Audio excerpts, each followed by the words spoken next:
Chers amis, bonjour. Nous sommes le vendredi 25 juin 2021. Il est 8 heures. Il est 8 heures. Quelques news de l'Arménie, de l'Artsakh et de la diaspora arménienne. Tout d'abord, je vous donne rendez-vous ce soir à 19h30 à la Maison de la Culture arménienne de Grenoble et du Dauphiné, donc à Grenoble, pour une intervention, une conférence sur l'Arménie, la situation en Arménie, avec des questions-réponses, un débat. Voilà, vous êtes conviés donc à cette conférence organisée par la MCAGD de Grenoble. Voilà mes amis, donc pour cela, donc commençons par les nouvelles. Le Parlement néerlandais, donc voilà, vive la Hollande, le Parlement néerlandais a voté hier une résolution appelant le gouvernement néerlandais à ne pas se rendre à Bakou en cas de qualification donc des Pays-Bas pour les quarts de finale de l'Euro 2020 de football.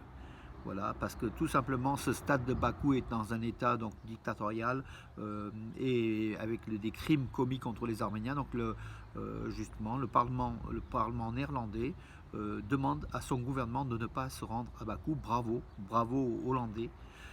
On attend la même chose. Bon, peut-être la France ne sera pas qualifiée, n'ira pas en quart de finale, mais on attend la même chose de la France, des autres pays. Mais c'est vrai que tous les pays ne vont pas à Bakou. Mais en tout cas, pour les Pays-Bas, c'est le cas. Donc pour les quarts de finale, donc puisque la dernière rencontre à Bakou, la quatrième, ça sera les quarts de finale. Et ça sera donc à Bakou et voilà, peut-être sans le gouvernement, donc sans des membres du gouvernement hollandais, la Hollande qui est à la pointe de la défense comment dirais-je, des intérêts des Arméniens et puis des droits de l'homme contre l'Azerbaïdjan.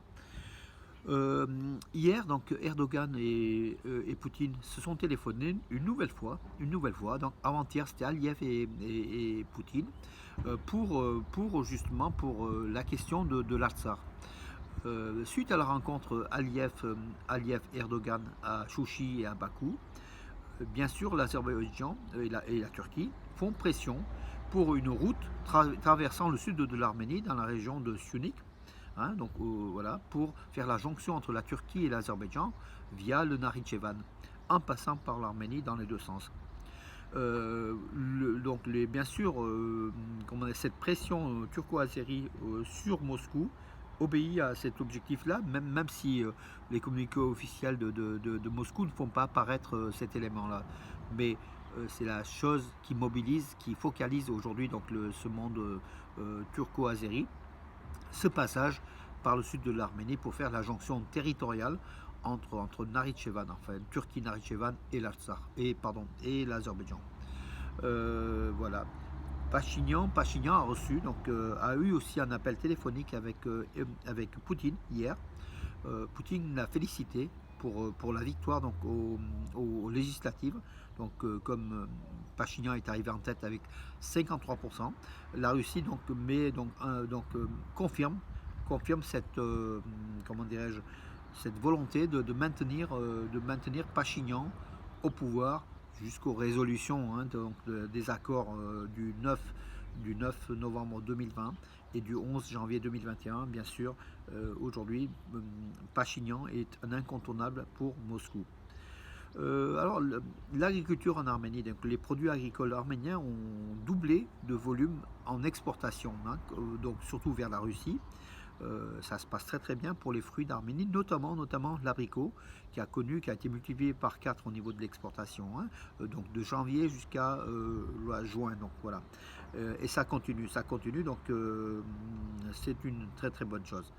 Le président arménien a rencontré, donc Armen Sarkisyan a rencontré aussi les responsables des technologies de pointe en Arménie pour faire état de ce secteur en fort développement, un secteur important pour l'Arménie et a donné tout le soutien du gouvernement arménien pour le développement justement des structures des technologies de pointe. Donc voilà. Le gouvernement arménien a encore voté, a poursuivi donc de 6 mois encore le blocus des produits made in Turkey en Arménie. Donc tout ce qui est produit en Turquie est interdit aujourd'hui en Arménie. Même s'il y a des voies parallèles, on a eu quand même quelques notes hier qui disaient que quand il y a quand même encore des produits turcs qui se baladent en Arménie. bien sûr peut-être par l'Iran ou par la Géorgie, mais en tout cas, je pense que les personnes qui importent des produits turcs peuvent être sanctionnées de façon assez forte. Et on a vu qu'en fait cet embargo, donc cette interdiction d'importation de produits turcs suite à la guerre de l'Artsakh et la participation criminelle de la Turquie, a fait quand même des effets bénéfiques pour le Made in Armenia, la production locale qui se développe, et les Arméniens qui cherchent aussi d'autres voies de réapprovisionnement en matières premières, hein, délaissant la Turquie.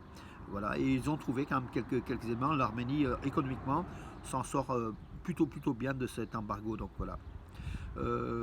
Notre député donc, au Parlement turc donc, du groupe HDP, Garo Paylan, a écrit au ministre turc du tourisme et de la culture pour dire que l'église, alors Souptolos, oui, de Kayseri, Césarée, hein, Gessaria en arménien, cette église arménienne de Kayseri donc, est au bord de l'écroulement tout simplement parce qu'en fait les chasseurs de trésors comme d'habitude creusent dans les fondations de l'église, dans les murs de l'église afin de trouver le trésor caché des Arméniens. C'est quelque chose, comment dirais-je, c'est un fantasme en Turquie. Hein.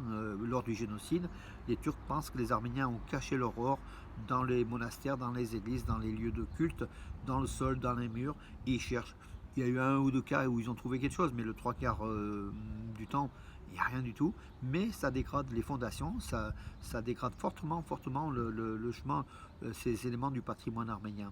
Donc Garo Paylan demande au gouvernement turc une protection, donc, puis une rénovation, hein, de ces églises. C'est une église du XVIIIe siècle, celle de Kayseri, hein, sous Toros, qui demande à être rénovée, à être entretenue et maintenue. Voilà mes amis, bah, écoutez, aujourd'hui j'en ai terminé, donc je fais le tour de l'horizon si j'ai pas oublié. Non, vous avez l'essentiel donc de l'actualité. Je vous souhaite une très bonne journée donc de vendredi qui va être ensoleillée, enfin du moins ici dans le sud de la France. J'espère aussi que tout le monde aura le soleil. Le soleil est dans nos cœurs, unissons-nous. Encore une fois, donc, les invectives des uns contre les autres, les pros, les anti-Pachinian, Kocharian, Sarkissian. S'il vous plaît, modérez vos propos. C'est dans la modération qu'on arrivera à se retrouver, à dialoguer tout simplement.